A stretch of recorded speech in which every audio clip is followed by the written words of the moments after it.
Let's start with the Navy Day parade in St. Petersburg. You want to share something with us? From time to time, from year to year, I attended this Navy Day parade, which was really just a parade of ships, as they say, going back to the early 1990s, or maybe even the late 1980s. I'm married to a Russian, and her father was a rear admiral, not commanding a ship, but teaching at various Navy institutes, lecturing. And so he would go every year to that Navy parade. He got privileged access to the banks of the Neva.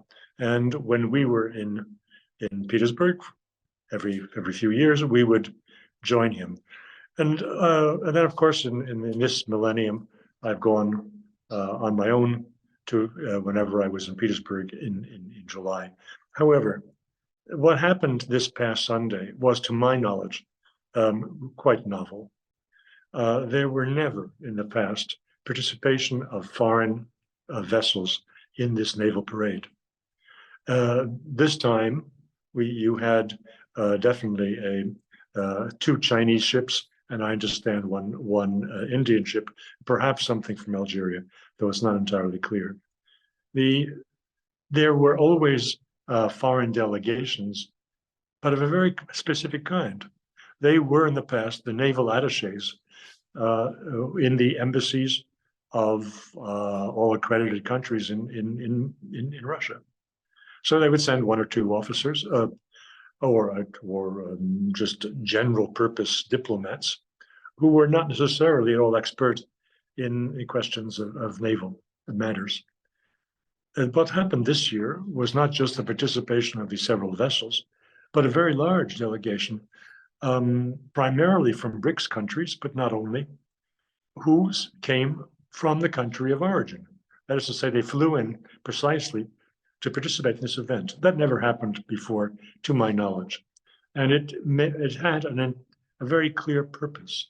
And that was to demonstrate the fact that these countries are on the side of Russia in the present confrontation with the collective West. The Indian presence was, of course, most remarkable, because Modi has been always careful treading a narrow path between East and West, and that he demonstrated his solidarity with Russia in a military activity is worthy of mention. Of course, the other item, which was picked up by major media in the West, was the speech that Vladimir Putin made, which was very important. And he was setting out Russia's response to the latest provocation coming out of Washington with the acquiescence of Germany, namely the announcement that the United States would be sending to Germany in 2026 its medium to long range cruise missiles with nuclear carrying capability. This, as Vladimir Putin said in his speech, takes us back to the Cold War in the 1980s, when the United States, in response to Russian medium-range missiles, mostly SS-20s, sent dispatched Pershings. Also, these are cruise missiles capable of hitting Moscow and other Russian cities. There was enormous demonstration in Germany, popular demonstrations against this development, against turning Germany into a potential battlefield between the United States and Russia, because of the basing of these missiles so threatening to Russia on German soil. The latest announcement, which seems to have been given by the United States, telling Scholz what to do, without even naming where the towns in Germany where the missiles would be installed, this has so far evokes no response, no critical response in Germany. And Putin used the opportunity of this very important Naval Day parade to make a speech of considerable importance. Firstly, that Russia would be responding in a mirror image way to anything that the United States does, that explaining that Russia is prepared to forego its moratorium on installation of missiles of this kind. In the case of Russia, he's speaking about medium-range missiles, which would be capable of destroying virtually every city or every military installation all across Europe. But what are we talking about? That was not in the speech, but it was on talk shows which followed the speech, in which Russian experts were explaining that what is at issue here is the expansion of the Kinzhal to a much greater range. It has, I think, it will have a 1,500-kilometer range that will be extended, and so that virtually all of Europe is covered by Kinzhals. It is also noted on the talk shows that the American decision to place these long-range missiles capable of hitting virtually the whole of Russia in Germany now was justified in the remark that Russia has missiles in Kaliningrad capable of reaching US bases and other military assets in Europe.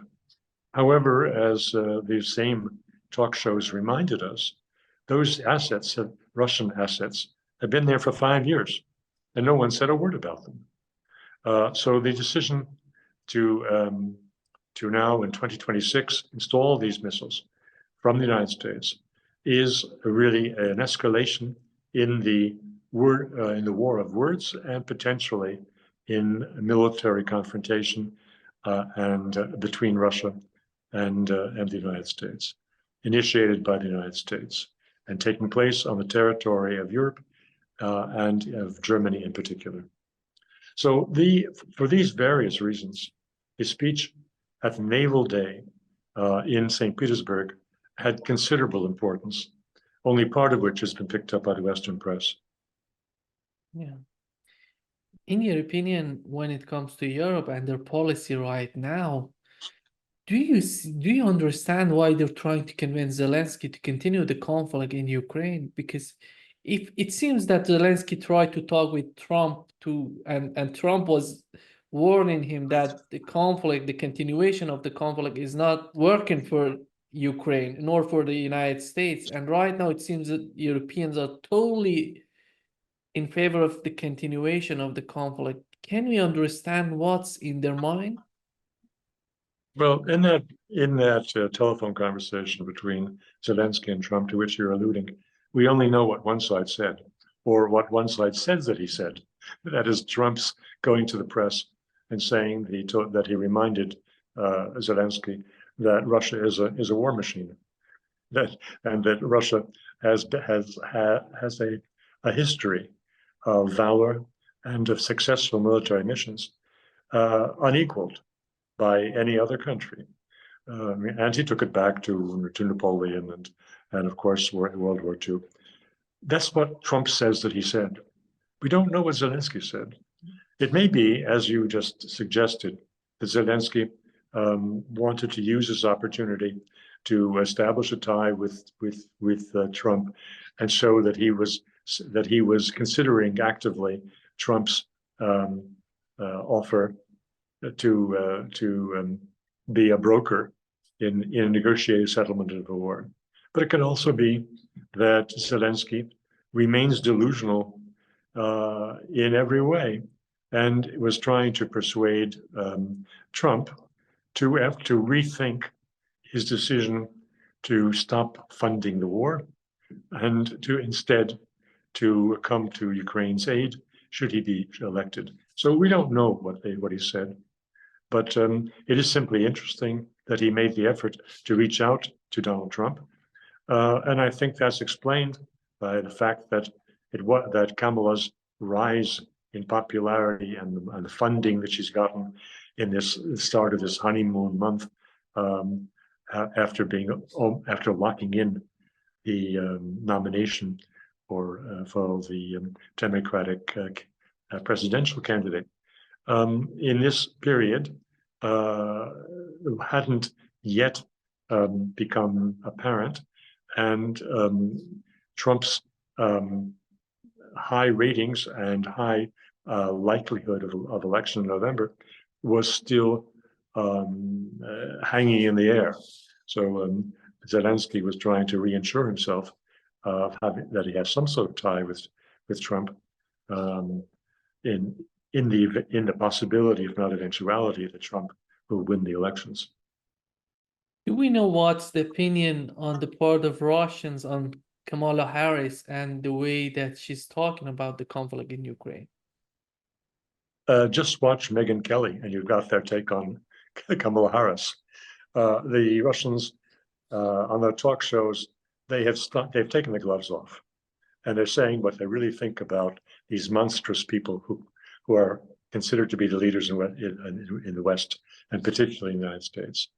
On the Solovyov show, the host was explaining to the audience that Harris began her career lying on her back, and this I said was given in some detail on Megyn Kelly's program, making a reference to her position as a lover of the black mayor. Well, at the time he was the head of the assembly, and he went on to become the mayor of San Francisco. And he, in this love relationship with Harris, introduced her to the big donors and all the movers and shakers in California politics, which gave her a leg up, which gave her a big advantage as she proceeded to make a career in California and become the district attorney and an attorney general. So that aspect, reminding us that from the very beginning, Kamala Harris made her moves on the most vulgar manner, and not on the basis of merit, not because she was an outstanding law student or any of the trappings of success that have been earned by merit and talent, which the Democratic Party is trying to put at her feet today. Can we say the last objective of Russian army right now in Ukraine is denazification and demilitarization of the Ukrainian army, and how Russia can achieve that? Is that going to be militarily or politically, or a combination of both? I think it's a combination of both, but the military is the dominant side. But we're witnessing now, and even in the Financial Times, even in the New York Times, there are articles day after day explaining that the Russian army is progressing, advancing, and is taking advantage of weaknesses in the 1,000 or 800 kilometer line of confrontation. And there are weaknesses, of course, and we know why. It's not a generalized issue of lack of manpower, though that is significant. It is a fact that the Russians have drawn to the Kharkov region the best brigades, the best trained and the best equipped units of the Ukrainian army, and there are necessarily weak spots in that vast line of confrontation, which the Russians are exploiting. Our newspapers go on to say that the Russians are throwing waves of troops against the Ukrainians, with the suggestion that the Russians are experiencing heavy losses. Well, I watch the Russian daily news, and I see the interviews with their soldiers in the field. From the past, I can say that those interviews seem to be quite legitimate to be quite open and honest, because the interviewees were saying things that showed the stress and strain that they were experiencing. And what I see now is a lot of confidence and high professionalism. And yes, they are destroying the Ukrainian army, and they're doing it in a way that logically means that the Russians are suffering very small losses. They are using their 3-ton bombs. They are using their heavy artillery. They are using their drones. And first, they are demolishing what fortifications the Ukrainians have in the various settlements that are under attack. And only when they have massively destroyed what could have protected the Ukrainian soldiers do they send their shock troops in to finish the job. So I would, given all of the equipment and the skills that the Russians have acquired over the last 2 years, and particularly in electronic warfare, but the Russians had zero preparation in drones. And this war has become not only a war of artillery, but a war of drones. The Russians are now catching Ukrainian drones, putting, which are reconnaissance drones, putting bombs on them and sending them back home, which, considering the identification of these drones, they would go back where they came from. So this is a war unlike any other. And I can say that the Russians are not resting on their laurels. They know very well that the present war is new, and that they have adapted and learned skills which they never had before.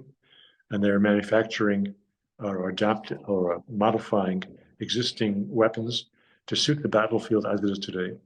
But at the same time, in light of the announcements made by the United States about its intention of putting new weapon systems, and I omitted one fact. I spoke about the cruise missiles, the Tomahawks, but the announcement also stated that the United States will be shipping to Germany hypersonic missiles, which the states, practically speaking, today don't have. So what the Russians are saying to themselves is that their advantage, the window of opportunity that they exploited in February 2022, when they were, without any question, years ahead of the United States and of any West European country in developing fifth generation fighter jets, in developing the hypersonic missiles, that is diminishing with time, and they are actively pursuing the creation of yet a new wave of advanced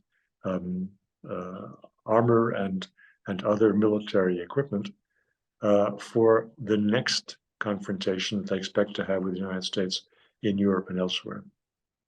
Viktor Orban just recently said Russia is different from how we were made to see it.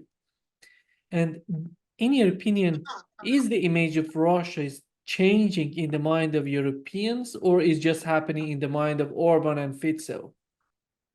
Well, I think the most important thing is the image of Russia is changing in the minds of Russians. I have been invited to contribute a chapter in a book that will be published in England, a chapter devoted to Russians' self-perception and how, in the case of Russia, wars make nations. In the West, it has come up, and articles have been written about how the war is creating a Ukrainian nation. Well, but not a word has been said about how the war is creating a Russian nation in a way that didn't exist before. So that is the most important thing, how Russians think of themselves, and they do now have a level of patriotism and a level of commitment and a level of self-confidence that did not exist before. In the past, you had, I can call them fifth column, but let's be more charitable and simply say skeptics and doubters of Russia's ability, based on 3% of the world's GNP, to be a superpower and to be a rival to the United States. This was the political line, say, of Jabloko, of the which was the premier liberal democratic party opposing Putin in the last presidential election. Now, the reality is that they have succeeded, and that their economy is now rising faster than the global economy is, something like 5% or 5.5%. So on the Russian side, there's been a very big change. As for European side, I regret to say no. I don't believe that Europeans, other than Mr. Orban and Mr. Fico of Slovakia, appreciate the changes that are taking place in Russia, which are bringing it into a wholly new age of sovereignty, as Mr. Putin says, meaning that they are becoming self-sufficient and developing a state-financed capital investment in manufacturing, which they should have done for decades past, but never did, since they were hoping to have some kind of place in the global economic and trade structures with more limited contribution of their best production and buying in most everything else. Well, that model has gone by the boards, and Russia is today following a master plan for increasing its industrial production that the Soviet Russia would have been proud of, but was unable to implement for lack of talent at the top. Mr. Putin has extremely talented and very hardworking team that are achieving miracles for Russia today, unlike the Soviet Russia in its last decades. Did you saw the conditions that Mike Pompeo was putting out about the conflict, about having a ceasefire in Ukraine? He was talking about Ukraine being part of the EU and NATO. How realistic are these type of visions right now in the United States, and how influential he can be on the future Trump administration?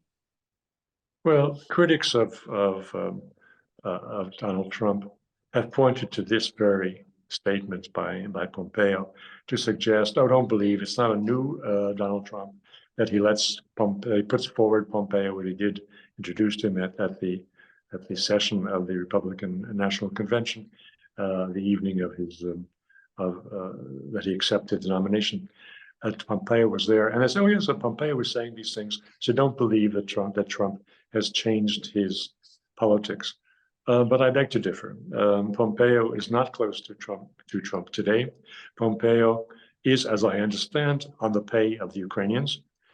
He is doing some consulting or some other contractual work with Ukraine, and therefore anything that he says must be construed as Pompeo as an agent of Kiev and not as Pompeo as a past and future colleague of Donald Trump.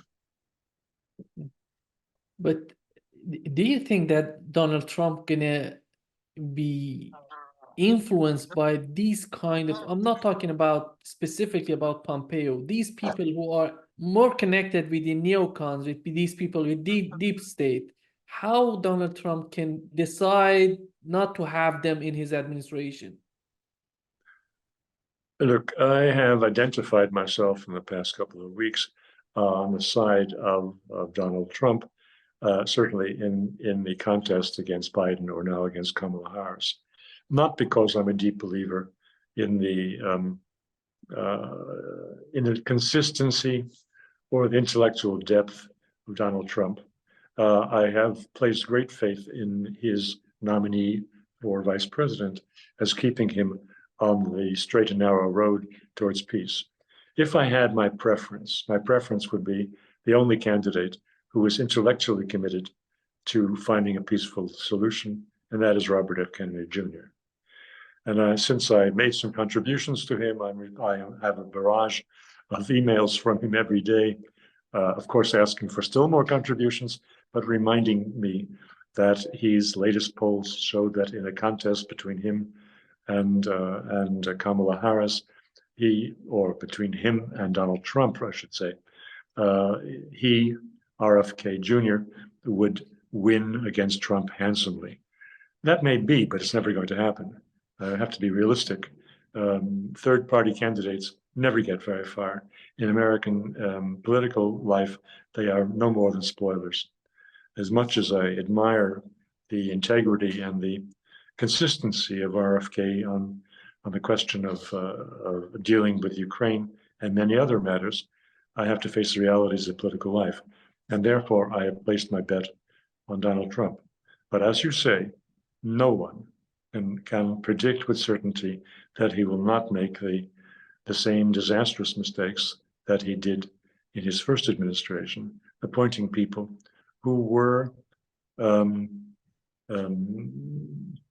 persuaded that by the policies that contradicted directly what Trump announced his intention to do. Whether it was Tillerson or whether it was Pompeo, these were terrible appointments. So I say that I back Trump with my fingers crossed. Polish Foreign Minister Sikorski, he was talking about creating unbearable conditions for Ukrainian in the EU in order to force them to return home. Do you think these type of policies on the part of European Union would work for Ukraine? Is that possible logically? Look, I wouldn't take seriously anything that Sikorski says. He has said some most outrageous things in the past, including about the relationship between Poland and the United States, which are not to be repeated on air. The remarks that he made about sending Ukrainians back, I think that is simply posturing and trying to curry favor with anti-Russian citizens in Poland, of which there are quite a few. I don't believe that anyone in Western Europe is going to visit the homes of Ukrainian refugees in their midst and forcibly send conscription age males back to Ukraine to fill the empty ranks of Zelensky's army. That is unrealistic. Moreover, I think about the very ugly statements that yesterday, the day before yesterday, Sikorski made about Viktor Orban, saying that he should leave the EU and make a security pact with Moscow. This is very unpolitical, very undiplomatic.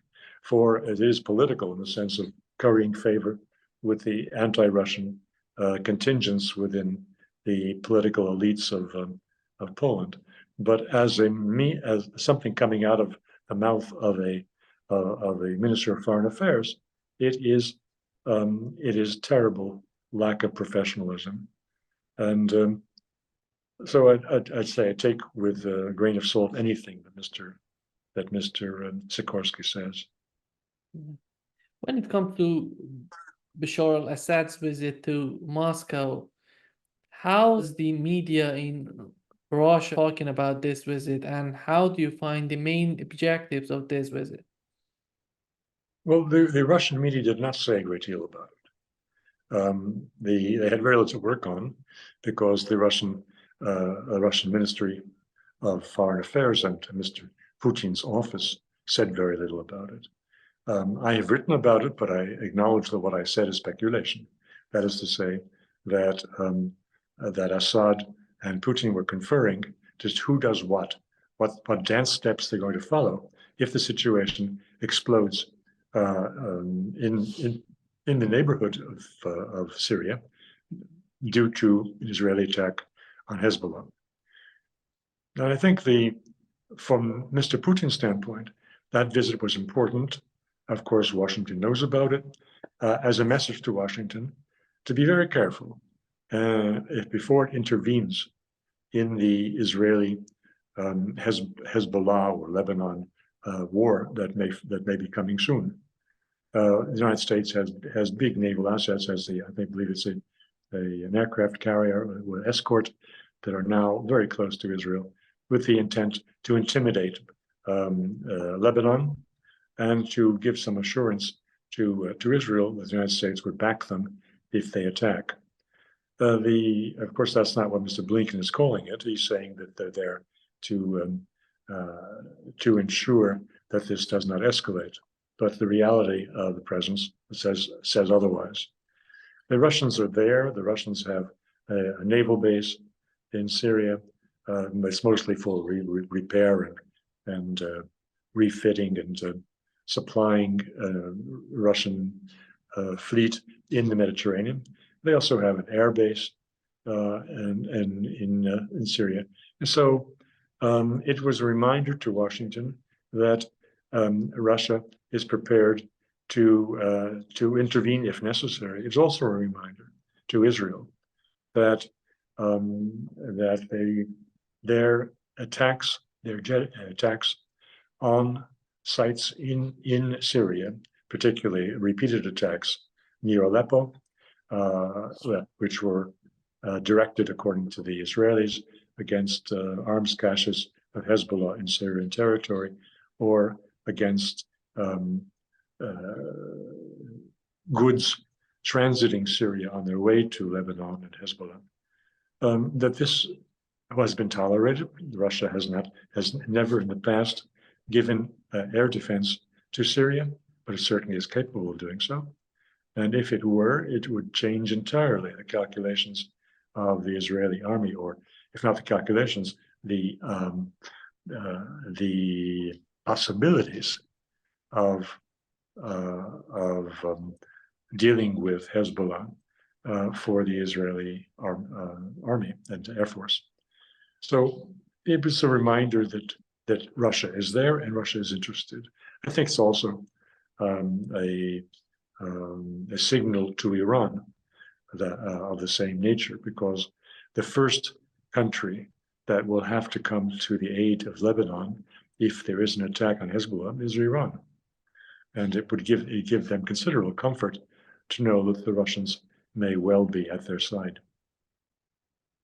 And how did you find the Netanyahu's visit to the US Congress and the way that he was changing the rhetoric from Hezbollah to Iran? Let's go after Iran, let's fight Iran. Is he trying to go to war with Iran, or he's trying to make a war between the United States and Iran? I think it's a combination of that. Look, he has always been after Iran. This goes back more than a decade. Iran has been the target of all of his addresses on the international arena. Iran was always a week or two away from a nuclear weapon. And this was the red flag that he was holding out in front of the Americans to encourage their support for any attack that Israel would make on Iran. Israel by itself does not have the force to deal with Iran without American support. So he was preparing Congress, and he apparently got their acquiescence in proceeding with a war on Hezbollah, with a very high possibility, if not probability, that will progress to a war on Iran. However, if he has this IOU or this promissory note in his pocket, it is a promissory note of doubtful value, because there is big debate in the States whether or not the States should get engaged in a war with Iran. In Washington, there are some people who understand very well that the military capabilities of Iran are much greater than Netanyahu would suggest. The ability of Iran, for example, to devastate the many American military installations in the Middle East with missile attacks is something that must give Washington and Mr. Biden's team pause and limit their enthusiasm for supporting Netanyahu in an attack on Iran. But when it comes to Hezbollah, we know that recently, before these new tensions coming up, the Biden administration said to Netanyahu, if you want to fight Hezbollah, you're going to be alone and we're not going to be there. And right now, do you think that they're changing their mind? I think so. I think there is a debate, which we don't see on the television screens, but there is a debate in Congress over how far America can or should go. And as I said, there are cooler heads among military who understand that that may be a step too far for the United States to get embroiled in a war with Iran for the sake of satisfying Mr. Netanyahu's ambitions of long-standing to have such support. The other part of this policy in the Middle East is what China is doing, and what you've just mentioned about Bashar al-Assad and maybe Erdogan talking to each other, as Russia wanted to do that. And how do you see the changes that are happening in terms of what Russia and China are doing right now? Well, the two are not allies in a military sense, because China has an enshrined policy of not entering into a military bloc and of maintaining its freedom to engage or not to engage in other people's wars. The Chinese haven't been in a military conflict for more than 40 years, and that's not an accident. That was a policy choice. So they will join the Russians in active combat only if it is utterly necessary to avoid a Russian defeat or embarrassment or humiliation that would reflect on themselves, because Russia is a very important support to China, logistically, in raw materials, and diplomatically. So the Chinese could not allow Russia to be humiliated in a way that might lead to political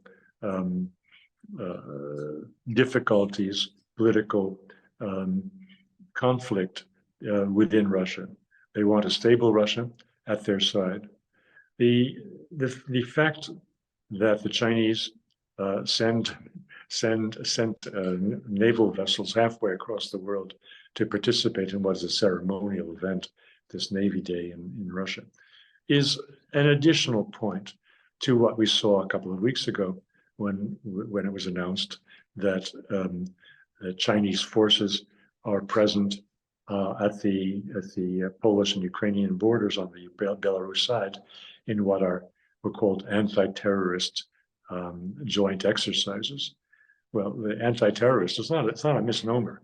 What they had in mind is the kind of attacks that took place in Belgorod province of Russia Federation, when Ukrainian sent various groups, including some anti-Kremlin Russians, to attack in a terrorist manner residential communities in Belgorod. There has been discussion that the Ukrainians and or the Poles have had similar ideas with respect to Belarus. As we know, Poland, together with Lithuania, has been a very strong supporter of the anti-Lukashenko so-called president of Belarus, who is now in exile. And so and add to this the Chinese-Russian joint patrol in the Bering Sea, close to Alaska last week, as another demonstration that when it comes to when push comes to shove, if necessary, China will stand by Russia as a military partner, confronting any part of the West as necessary. It is a pushback to Jens Stoltenberg and Washington's idea of an Asian NATO. And the Russians and Chinese are saying that the Eurasian continent has two sides, and if you want to concentrate on the eastern side, we Chinese and Russians can jointly concentrate on the western side. So think twice about your idea of an Asian NATO built on AUKUS. Yeah, just to wrap up this session, we thought that Macron is not going to send French mercenaries to Ukraine, but we've learned that they did that. And how we can put the picture of these changes that are happening in France in terms of Le Pen, how they can change the policy when it comes to sending mercenaries to Ukraine, and why they couldn't do that so far. Well, in the person of Emmanuel Macron, we have a very inconsistent, very superficial politician who I mean, if we want to say that Donald Trump was transactional and changed his policies very often or too often, one can say certainly the same thing about Macron, who is a different personality from Trump, but nonetheless shares this. He will do anything to get the microphone. He will do anything to present himself as leading Europe and the West, either into an agreement with Russia or into a war with Russia. Which it will be depends on the moment, and is not a consistent policy line of the man. I think what the Russians are now saying about Macron bears mention. They're calling him the Blue Rooster. They have no hesitation to call him out as a homosexual. They have and they have used the film footage from the obscene opening ceremony of the Olympics to demonstrate their point about the corruption, degradation, and likely suicide of France as leading Western Europe to its doom. So Mr. Macron's sending some mercenaries to help the Ukrainians. It's a token. These are not massive quantities of men, and certainly not normal French soldiers. But his ability to flip-flop according to what he thinks will be serve his purposes, his opportunism in that respect, cannot be underestimated.